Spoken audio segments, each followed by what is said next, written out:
matchless name of our Lord and Savior Jesus Christ. Today's speaker is Mr. Vihang Christian, who is an assistant professor in Masters College of Theology, Visakhapatnam. We hope you are blessed by the sermon. हम आप सभी का स्वागत करते हैं हमारे प्रभु और उद्धारकर्ता यीशु मसीह के नाम से। आज का वक्ता श्री विहांग क्रिश्चियन है, जो मास्टर ऑफ थियोलॉजी विशाखापट्टनम में सहायक प्रोफेसर है। हमें आशा है कि आप संदेश द्वारा धन्य हो। Good morning, friends. Indeed, I consider it an honor and a privilege to share God's word from this platform. आप सबों को सुबह का सलाम। मैं सचमुच में मेरे लिए बहुत ही सुनहरा अवसर है कि इस माध्यम से मैं आपके मध्य में प्रभु का वचन बांटने पा रहा हूँ। I am thankful to our triune God and also the students who are organizing this Dauntless Pulpit for giving me this opportunity. और मैं त्रिएक ईश्वर का धन्यवाद करना चाहता हूँ और इस डॉन्टलेस पुलपिट के प्रायोजकों का भी धन्यवाद करना चाहता हूँ। Before we go into the sermon, let us read today's scripture portion, which is taken from the Gospel according to Mark, chapter 6, verses 45 to 52. आगे बढ़ने से पहले आइए हम आज के जो मनन का जो शास्त्र पाठ है वो पढ़े।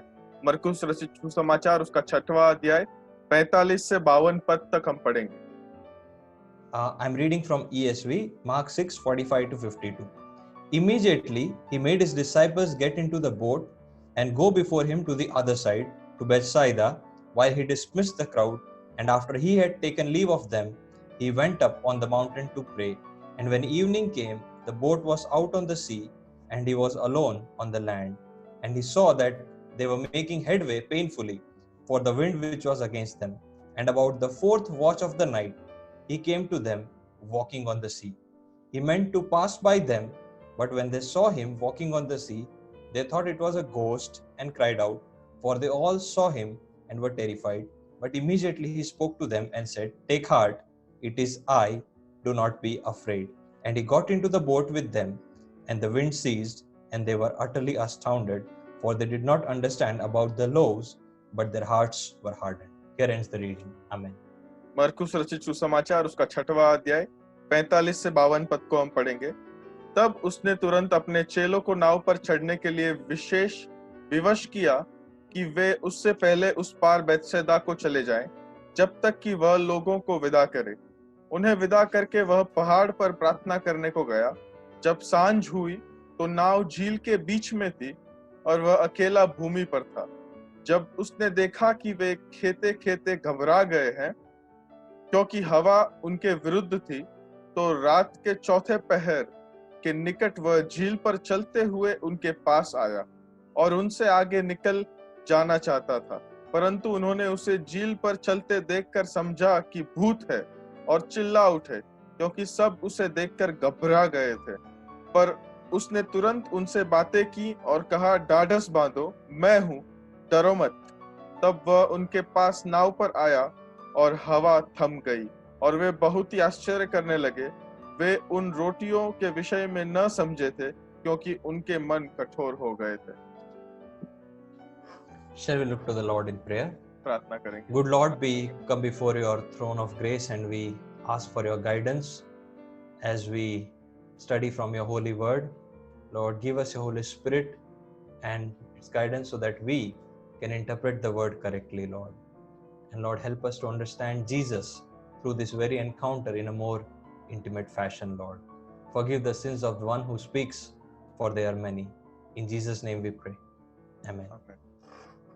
Now, this particular passage is also recorded in other two Gospels, in Matthew chapter 14 and John chapter 6. The same passage is also recorded. यूहन्ना 6 और मत्ती 14 के अंदर भी यही जो घटना घटी है, इसको वहां पर भी लिखा गया है। And along with this event is also attached the event of Peter walking on the water. और उसके साथ साथ पतरस जो पानी पे चला था, उस घटना को भी उसके साथ जोड़ा गया है। But our focus today is not Peter but Jesus himself. परंतु आज हमारा केंद्र जो हमारा ध्यान होने वाला है, वो पतरस पर नहीं, परंतु यीशु मसीह पर होने वाला है। We all have different hobbies, different passions. Mine is biking. हम सबकी अलग-अलग चाहते होती, हमको कुछ करना अच्छा लगता है जीवन में, परंतु मुझे बाइक चलाना अच्छा लगता है। And if you are a biker, if you have seen bikers, you know that not just the bike, but the gears are very important, which includes your jacket, your gloves, your kneecaps, and most importantly, the helmet. और अगर आप bike चलाते हो और आपको भी ऐसा पसंद हो तो आपको पता होगा कि बाइक के साथ साथ कपड़ों पर जो उस बाइक चलाते समय पहनना चाहिए वो बहुत ही महत्वपूर्ण होता है, जैसे ऊपर का जैकेट हो या फिर दस्ते हो गए या फिर सबसे महत्वपूर्ण helmet. And many years back, I had a helmet which I used it very roughly, and I used to carry it everywhere, and there were dents all over the helmet. और कुछ सालों पहले मेरे पास एक ऐसा हेलमेट था जो मैं हर जगह पे बहुत ही अलग रीति से मैं उसका उपयोग करता था और उस पर हर जगह खड्डे पड़ गए थे। And most importantly, what had happened is, because of my rough uses, the visor of the helmet had developed scratches. और मेरे इस प्रकार के गंदे उपयोग से एक और जो चीज हुई वो ये हुई कि आगे का जो कांच होता है उस कांच के ऊपर भी बहुत सारे खरोच पड़ने लगी। And especially when I used to ride in the night and light used to fall on it, I could not see things clearly. और खास तौर पे जब मैं रात को गाड़ी चलाता था और जब प्रकाश उस कांच पर गिरता था तब मैं साफ रीति से देख नहीं पाता था। So the helmet, which should actually aid me in biking, became a hindrance to me. इसका मतलब जो हेलमेट जो मुझे मदद करना चाहिए बाइक चलाने के लिए, ये तो मेरे लिए एक मुश्किल का कारण बन गया। And somehow I believe that our hearts have a window of glass through which we see. और मैं भी ऐसे मानता हूं कि हमारे हृदयों में भी एक ऐसा कांच का ऐसा खिड़की है जिससे हम देखते हैं। And most days of our life, we try to see God through that window, and the glass is clean, and we have a clear view of God. और जीवन में ज्यादातर दिन हम परमेश्वर को उस खिड़की में से देखने का प्रयत्न करते हैं। कांच साफ होता है इसलिए हम परमेश्वर को स्पष्ट रीति से देख पाते हैं। But suddenly one day a stone hits the glass. परंतु अचानक एक दिन एक पत्थर उस कांच पर टकराता है। It could be in the form of a doctor who says your patient is beyond healing. और ये शायद एक डॉक्टर के रूप में हो सके जो आके कहे कि आपका जो ये जो दर्दी है उसे अब हम चंगा नहीं कर सकते। It could be in the form of a note which a husband or a wife leaves for them saying we want a divorce. और ये शायद एक ऐसी चिट्ठी के तौर पे हो सकती है जो पति या पत्नी ने एक दूसरे के लिखी हो और वहां पर लिखा हो कि हमें तलाक चाहिए। It could be in the form of a letter from your boss saying you are fired. और ये शायद आपको नौकरी देने वाले आपके बॉस के एक चिट्ठी हो सके जो कहे कि आपको नौकरी से निकाल दिया गया है। If we see in today's world or today's context, it could be in the form of a doctor or a nurse who has served hard to save people's life but have lost their own. और अगर आज के समय में देखें तो शायद वो ऐसे एक डॉक्टर और नर्स के रूप में हो सके जिन्होंने अपनी जान की बाजी लगाकर दूसरों की सेवा की है पर उन्होंने अपनी खुद की जान खोई। It could be in the form of those who are self-employed, and today, after this 50 days of lockdown, they and their family are starving. और यहाँ पर एक ऐसे रूप में भी हो सकता है कि कोई एक व्यक्ति जो स्व व्यवसाय करता हो और अभी 50-60 दिनों के बाद अभी वो और उसका परिवार भूखमरी में हो। It could be in the form of a laborer who had to choose either life or livelihood. और ये शायद एक मजदूर के समान हो सके जिसको जीवन और आजीविका के बीच में चुनना पड़े। The stone hits, my dear friends, to each and every one of us. मेरे प्यारे मित्रों, ये जो पत्थर है ना हर एक के हृदय पे टकराता है। It doesn't break the glass, mind you. The glass is not destroyed, but it is shattered. आपको ये ध्यान रखना है कि वहां पर जो कांच की जो खिड़की है वो पूर्ण रूप से कांच टूट नहीं जाता है परंतु वहां पे सब धुंधला दिखने लगता है फिर। Because the glass is shattered, my view of God is disrupted and blurred. और क्योंकि कांच पर खरोच आ चुकी है इसकी वजह से मैं जिस तरह से परमेश्वर को देखता हूं मुझे परमेश्वर भी धुंधले दिखने लगते हैं। So far, through the glass, I had a clear view of God, but now I'm unable to see in. My vision is blurred. और अब तक मैं परमेश्वर को उस खिड़की से स्पष्ट रीति से देख पाता था परंतु जैसे ही पत्थर टकराया मैं परमेश्वर को ठीक से देख नहीं पा रहा हूं अभी। It is hard to see God through pain. It is hard to see God through fragments of hurt. और दर्द का सामना करते हुए, दुख का सामना करते हुए परमेश्वर को देखना बहुत ही मुश्किल है। And when this stone hits our glass, our hearts, we start having questions, we start having doubts if God is really there. और जब ये पत्थर हमारे हृदय की खिड़कियों पर जब टकराता है, तब हमें प्रश्न खड़े होते हैं कि क्या परमेश्वर सच में है या नहीं. If God is there, why is this happening to me or my family? अगर परमेश्वर है तो ये मेरे साथ और मेरे परिवार के साथ क्यों हो रहा है? It could be a sickness that leads to death. It could be a severe pandemic like what we are facing. It could be anything that raises doubts and questions in our minds regarding God. और इस प्रकार की शंका और प्रश्न कोई भी परिस्थिति खड़ी कर सकती है. ये कोई ऐसी कभी ना चंगी होने वाली ऐसी बीमारी हो सकती है, इस समय की ऐसी महामारी हो सकती है. कोई भी परिस्थिति में ऐसे प्रश्न हमारे हृदय में खड़े हो सकते हैं. Now, when we come to the text that we have read in Mark chapter 6, the immediate background of the text is Jesus feeding the 5,000 people. अब शास्त्र पाठ पर अगर हम वापस आए मार्कुस 6 के अंदर, तो वहां पर उसके पहले अगर हम देखें, उसके एकदम पहले ही यीशु मसीह ने 5,000 लोगों को खाना खिलाया था. It was a wonderful day of miracles where people are gathered, Jesus is teaching, and miraculously God provides food such that so many people are fed. वो बहुत ही अद्भुत ऐसा दिन था जहाँ पर परमेश्वर चमत्कार कर रहे थे, यीशु मसीह सिखा रहे थे, लोग वहां पर इकट्ठा हुए थे और परमेश्वर ने चमत्कारिक रूप से सबको खाना खिलाया था वहां पर. It was a period of glory for the disciples where they had a clear view of God through the glasses. और शिष्यों के लिए ये तो एक महिमा का दिन था, जिस दिन उन्होंने सचमुच में स्पष्ट रीति से परमेश्वर को देखा था. They were seeing God through the unbroken glass. और वो वहां पर एक सही ऐसे कांच से, स्पष्ट कांच से परमेश्वर को देख रहे थे. And with this event in the background, verse 45 says, immediately Jesus made his disciples get into the boat and go before him to the other side. और फिर वहां पर जिस प्रकार संदर्भ बताता है हमें कि वहां पर फिर 45वीं आयत में लिखा है कि तब उसने तुरंत ही चेलों को नाव पर चढ़ने के बाद उनको उस पार जाने के लिए विवश किया. Now, when I counted in my ESV, 33 times the word immediately had been used only in the Mark's Gospel. अगर मैंने जब गिना तब मुझे पता चला बाइबल के अंदर 33 बार मरकुस के सुसमाचार अकेले में ये तुरंत शब्द उपयोग किया गया है. Mark portrays Jesus as a man of action. Jesus who is constantly on the move. मरकुस जो है वो ऐसे यीशु मसीह का चित्र अपने सुसमाचार में दिखाता है, एक ऐसा यीशु मसीह जो कार्यरत है, मतलब हमेशा एक चलान के तरफ वो चलते रहता है. A Jesus constantly on the move, and here we see the crowd dispersed and the disciples sent. और यहाँ पर हम देखते हैं यीशु मसीह एकदम कार्यरत है, जो भीड़ थी उनको अलग कर दिया है, उनको दूर भेजा है, विदाई की है उनकी, और शिष्यों को नाव में बिठाया है. And if you read verse 45 again, it says that he made his disciples get into the boat while he dismissed the crowd. So he's not just sending the disciples away to the other side, but he's also dismissing the crowd. He's left all alone.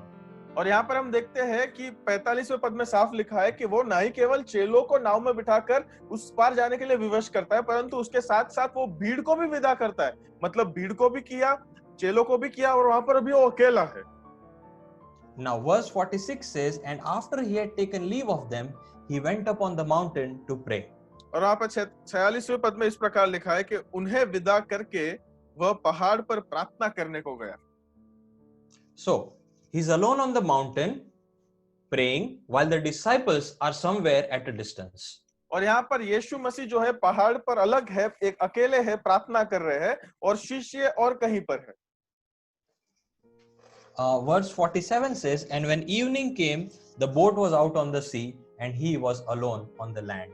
और 46वें पद में इस प्रकार लिखा है कि जब सांझ हुई तो नाव झील के बीच में थी और वह अकेला भूमि पर था. I just want you to close your eyes and imagine a picture, a mountain next to a sea, where on the mountain Jesus is all by himself praying and the disciples are somewhere in a boat in the middle of the sea. मैं चाहता हूं कि आप अपनी आंखों को बंद करें और अब मैं जो आपको काल्पनिक चित्र बताऊं उसकी आप कल्पना करें कि एक बड़े से पहाड़ के बाजू में एक समुद्र है और यीशु मसीह वहां पर अकेले पहाड़ पर प्रार्थना कर रहे हैं, और इस तरफ वो समुद्र के मध्य में कहीं पर शिष्य लोग हैं. Just imagine the scene, a mountain next to a sea, disciples somewhere in the middle of the sea, Jesus on top of the mountain. Mind you, this is not just to show geographical distance, it is also showing a spiritual distance. कल्पना कीजिए एक पहाड़ के बाजू में समुद्र, चेले बीच में कहीं पर, यीशु मसीह अकेले पहाड़ पर। ये केवल और केवल भौगोलिक अंतर नहीं है, परंतु ये तो आत्मिक अंतर भी दिखाता है। Right? It is not just showing geographical distance, but it is equally showing a spiritual distancing. और यहाँ पर ये केवल और केवल भौगोलिक अंतर नहीं, परंतु एक आत्मिक अंतर भी दिखा रहा है दोनों के बीच में। Verse 48 says, and he saw that they were making headway painfully, for the wind was against them. 48वें पद में लिखा है कि जब उसने देखा कि वे खेते खेते घबरा गए हैं, क्योंकि हवा उनके विरुद्ध थी। Mind you, walking with Jesus is no guarantee of shelter from storms.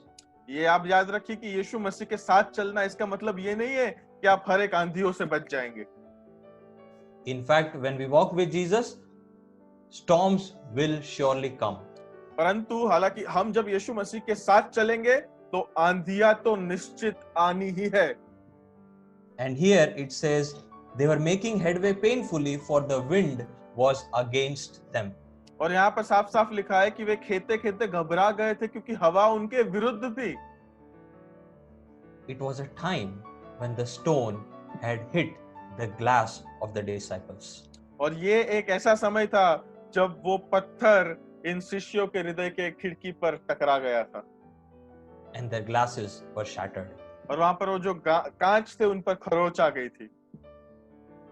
Mind you, there was a storm, not just in the sea, but also a storm of doubt in the hearts of the disciples. यहाँ पे याद रखिए कि वहां पर आंधी थी, उस समुद्र में से केवल नहीं थी, परंतु चेलों के हृदयों में भी शंका की आंधी थी।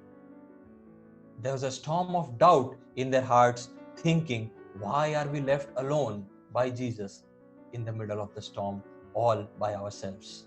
और वहां पर उन चेलों के हृदयों में इस प्रकार की शंका की आंधी होगी कि हमें क्यों परमेश्वर यीशु मसीह ने अकेला छोड़ दिया है इस प्रकार की आंधी के अंदर। In spite of walking so many years with Jesus, there were doubts in their minds. And even we, as we walk in Christian faith for all these years, there will be doubts when the storms comes, when our glasses are shattered. और ये चेलों ने सालों साल यीशु मसीह के साथ चलकर उनके जीवन में भी, उनके इस आंधी के समय में भी उनको शंका आई थी। हमारे मसीह जीवन के अंदर भी जब हम यीशु मसीह के साथ चलते हैं और जब ऐसे कोई परिस्थिति हमारे जीवन में आती है तो हमारे जीवन में भी शंकाएं खड़ी होगी ही होगी। And we raise questions like, where is God in the storm? Where is God in my storm? And where is God in your storm? और हम इस प्रकार का फिर प्रश्न पूछेंगे कि परमेश्वर आंधी में कहाँ गया, परमेश्वर मेरी आंधी में कहाँ गया, परमेश्वर आपकी आंधी में कहाँ गया। Where is God in the storms of the world? Why are we left alone to fight our way in this storm? और इस पूरे विश्व की इस आंधी में परमेश्वर हमें छोड़ के क्यों चला गया, हमें क्यों अकेला लड़ने के लिए यहाँ पे छोड़ा है उन्होंने। When we continue reading verse 48, it says, and about the fourth watch of the night, he came to them walking on the sea. और 48वें पद में साफ साफ लिखा है कि तो रात के चौथे पहर के निकट वह झील पर चलते हुए उनके पास आया। So fourth watch is approximately somewhere between 3 a.m. to 6 a.m. और ये जो चौथा पहर है वो जल्दी सुबह का 3 से 6 बजे का समय है। So Jesus did not approach them as soon as the storm began, but there was quite some time when they were struggling all by themselves in the storm. इसका मतलब ये है, हम ये समझ पाएंगे कि जैसे ही आंधी आई यीशु मसीह तुरंत वहां पर नहीं आ गया, परंतु इन दोनों घटनाओं के बीच में एक अंतर था, एक समय था। They had been waiting. First hour, no sign of Jesus. Second hour, no sign of Jesus. Third hour, no sign of Jesus. वो लोग राह देख रहे थे। पहला पहर यीशु मसीह के आने का कोई चिन्ह नहीं है, दूसरा पहर यीशु मसीह के आने का कोई चिन्ह नहीं है, तीसरा पहर यीशु मसीह के आने का कोई चिन्ह नहीं है। They had been waiting for 3 hours. Finally, Jesus makes his appearance only in the 4th hour. और यहाँ पर हम देखते हैं 3 पहर से वे लोग यीशु मसीह की राह देख रहे थे, परंतु यीशु मसीह तो चौथे पहर में उनके निकट आए। And how does he come? Walking on the water. और वो किस तरह आता है? पानी पर चलकर। Verse 49. But when they saw him walking on the sea, they thought it was a ghost. और 49वें पद में लिखा है, परंतु उन्होंने उसे झील पर चलते देखकर समझा कि भूत है। And they cried out, for they saw him and were terrified. और वे चिल्ला उठे क्योंकि उन सब ने उसे देखकर घबरा गए थे। See, this is something very ironical. They were not happy to see Jesus. They were terrified to see Jesus. तो ये बहुत ही अचंभित करने वाली बात है ना। वो लोग यीशु मसीह को देखकर खुश नहीं हो गए थे, परंतु वो तो यीशु मसीह को देखकर घबरा गए थे। For 3 hours, they had been waiting that Jesus would come to them in this storm. And when finally Jesus comes, they are not relieved but terrified. 3 पहर से वो लोग रात देख रहे थे कि अब यीशु मसीह आएगा, अब यीशु मसीह आएगा। अब जब यीशु मसीह सच में आ गया है तो उनको आराम नहीं मिला है, परंतु वो तो उल्टा घबरा गए।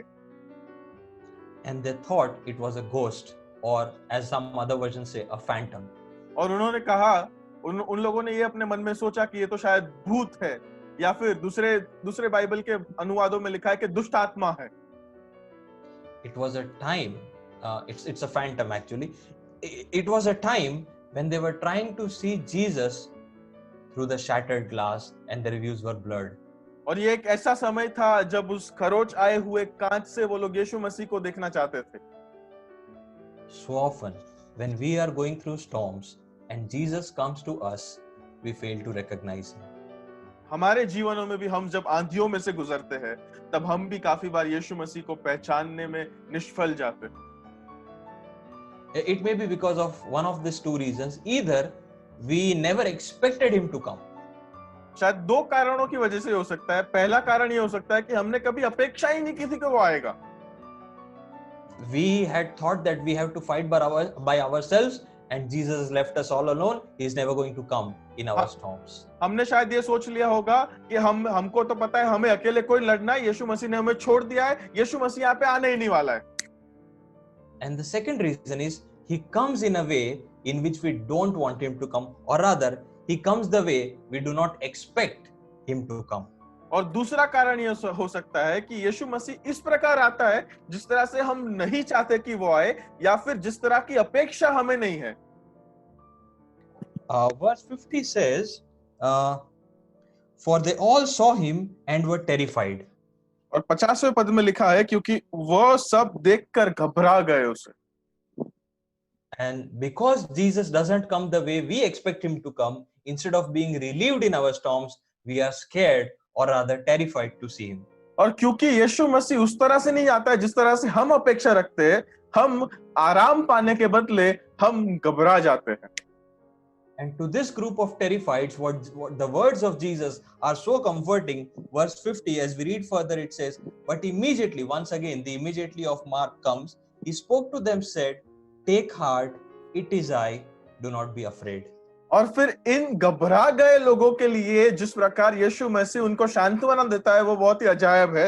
यहाँ पर लिखा है कि और तुरंत, फिर से यहाँ पर वो मरकुस का वो उपयोग तुरंत आता है और वहां पर आगे लिखा है यीशु मसीह ने कहा, ढाढ़स बांधो, मैं हूं, डरो मत।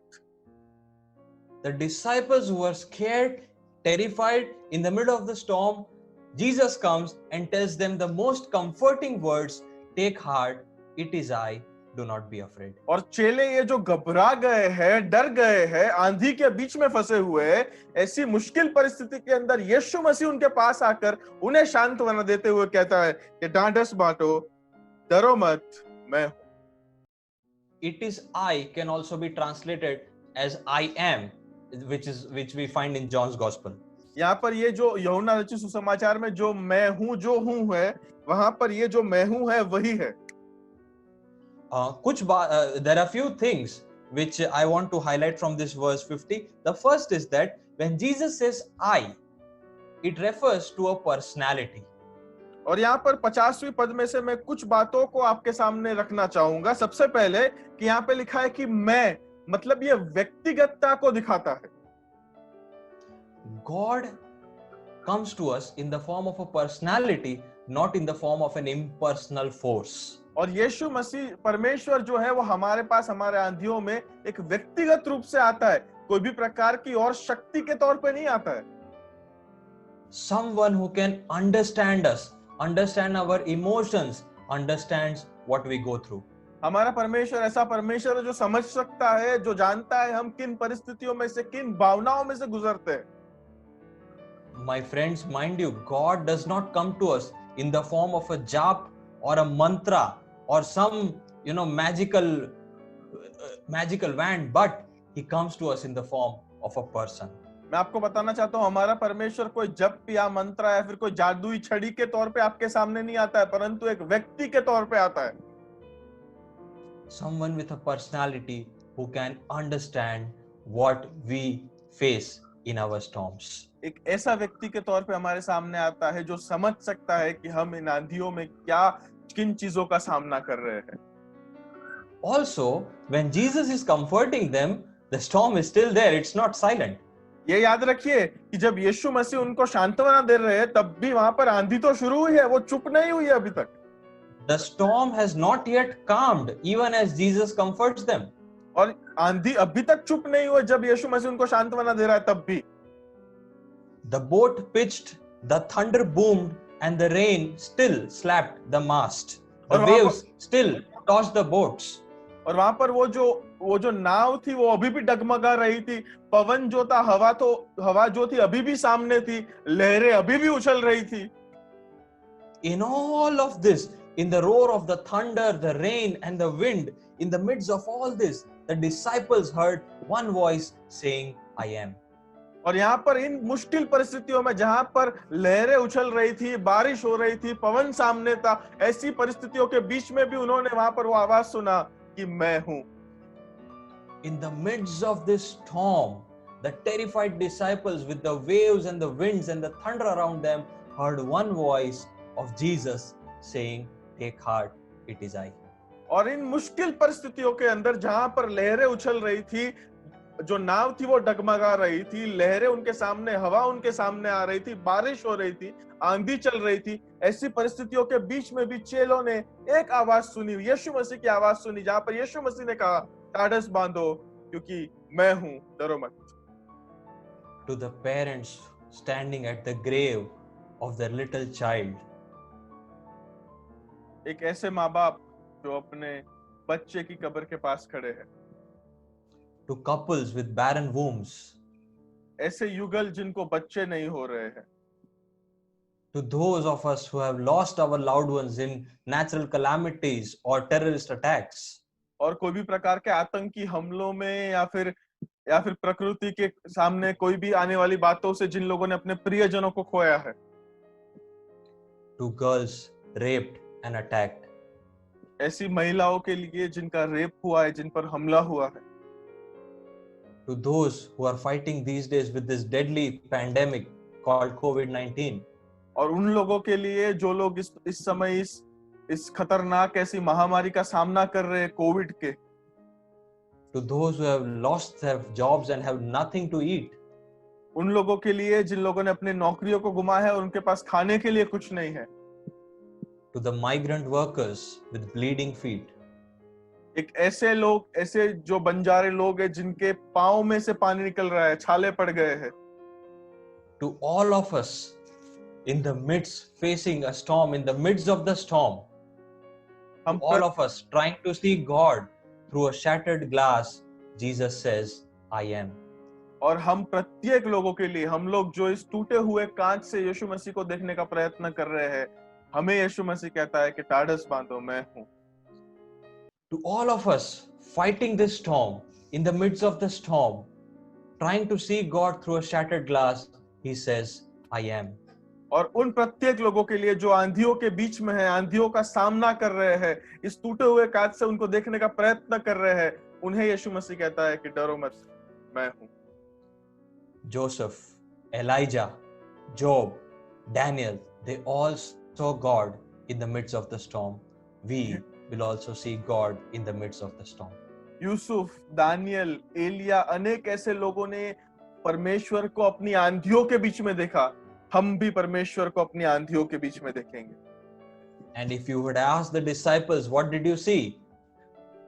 और अगर आप चेलों से पूछेंगे आपने क्या देखा, if you are a news reporter reporting this event, go to the disciples and ask them, what did you see? और अगर आप ऐसे न्यूज देने वाले, आप ऐसे अगर रिपोर्टर है और आप जाके चेलों को पूछे आपने क्या देखा, I want to put it in the words of Max Lucado. This is what he says. Max Lucado के शब्दों में मैं आपको कहना चाहता हूं, वो इस प्रकार कहते हैं, The disciples would have replied, I saw God who can't sit still when he sees me in the storm. और चेले शायद इस प्रकार का जवाब देते कि मैंने एक ऐसे परमेश्वर को देखा जो शांत नहीं बैठ सकता है जब हम आंधी में होते हैं। The God who makes my storms my path to come to me. और मेरा ऐसा परमेश्वर जो मेरी आंधियां और मेरी तूफानों को अपना रास्ता बनाकर मेरे पास आता है। A God who can't sit still when he sees me in the storm. A God who makes my storms his path to come to me. एक ऐसा परमेश्वर जो चुप नहीं बैठता मुझे मैं आंधियों में देख के, उन आंधियों को अपना रास्ता बनाकर परमेश्वर मेरे पास आता है। Even as we celebrate incarnation, it is nothing but God who could not sit still, seeing us in the storm of sin. और हम जब देह धारण को भी जब मनाते हैं तब हमें ये समझने की जरूरत है कि परमेश्वर वहां पर भी चुप नहीं बैठ पाया, हमारे पापों के इस आंधी में से निकालने के लिए वो हमें नीचे आया हमारे पास। He came down to rescue us from the storm of sin. हमें इस पाप की आंधी में से छुटकारा देने के लिए वो नीचे उतर आया। God comes down to us in our storms. He makes our storms his paths to come to us. परमेश्वर हमारी आंधियों के सामना करने के लिए हमारे पास आता है और उस आंधियों को अपना रास्ता बना के वो हमारे निकट आता है। And this pericope ends very beautifully with verse 51, where it says, and Jesus got into the boat with them and the wind ceased. और वहां पर ये 51 में पद पे ये जो पूरा शास्त्र पाठ है वो बहुत सुंदर रीति से अंत होता है। वहां पर इस प्रकार लिखा है कि तब वो उनके पास नाव पर आया और हवा थम गई। If today you are going through a storm, thinking whether God will arrive or not, आप आज अगर इस आंधी में से कोई गुजर रहे हैं और आप सोच रहे हो कि परमेश्वर आएगा या नहीं, you have been waiting for first hour, second hour, third hour, and there's still no sign of Jesus. और आप 3 पहर से शायद राह देख रहे, पहला पहर गया, दूसरा पहर गया, तीसरा पहर गया, अब भी तक यीशु मसीह के आने का कोई चिन्ह नहीं दिख रहा है। Let me tell you, my friends, he will come in a way which you and I cannot even comprehend. मैं आपको बताना चाहता हूँ मेरे मित्रों, वो एक ऐसी रीति से आएगा जो हमने कभी सोचा भी नहीं होगा। And to all of us facing the storms, just as he said to the disciples, today he says to us, I am. और हम प्रत्येक व्यक्ति जो आंधियों का सामना कर रहे हैं, जिस तरह से उन्होंने चेलों से कहा था, उस तरह से आज वो हमें भी कहता है कि मैं हूं। And as you try to see God through fragments of pain and hurt, through the shattered glass, और दर्द से, दुख से और उस टूटे हुए कांच से जिस तरह से आपने परमेश्वर को देखने की कोशिश की है, remember, he is present more than ever. ये याद रखिए कि वो हमेशा से ही मौजूद है। He makes our storms his path to come to us. What a wonderful assurance. कितनी अच्छी आशांतवना वाली बात है ये कि परमेश्वर हमारे आंधियों को, हमारे तूफानों को हम तक पहुंचने का अपना रास्ता बनाता है। May God give us this wonderful assurance in Jesus Christ, even as we face the severe storms in our lives. हम हमारे जीवन में इस भयंकर आंधियों का जब हम सामना करें, तब हमारी प्रार्थना है कि परमेश्वर यीशु मसीह के द्वारा हमें सांत्वना दे अपने जीवन में। May God bless us all. प्रभु हम सबको आशीष दे। Shall we pray? After which we will pray the Lord's Prayer and also I'll pronounce the benediction. Let's pray. Lord, we thank you and praise you for this time of sharing and meditating from your word. Lord, your word is something which is so wonderful, which speaks to us even in our darkest moments and shows us a silver lining even in the midst of dark clouds, O Lord. And today, O Lord, this experience of the disciples with you teaches us that no storm is beyond your control. And Lord, even when we face storms, trying to see you through shattered glasses, help us realize that you are right there. Even if we can't experience it, you are still there. And you give us an assurance, do not be afraid, it is I, O Lord.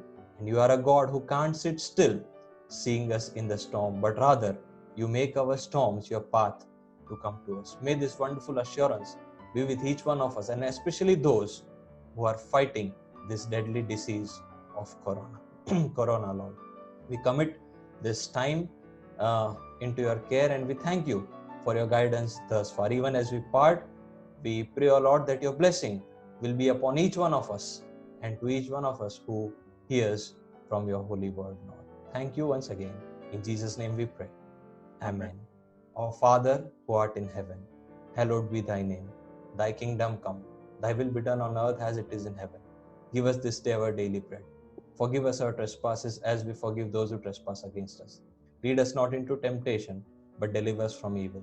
For thine is the kingdom, the power, and the glory, forever and ever. Amen. And now may the grace of our Lord Jesus Christ, love of God the Father, and the fellowship of the Holy Spirit rest and abide with us all, now and forevermore. Amen. Amen.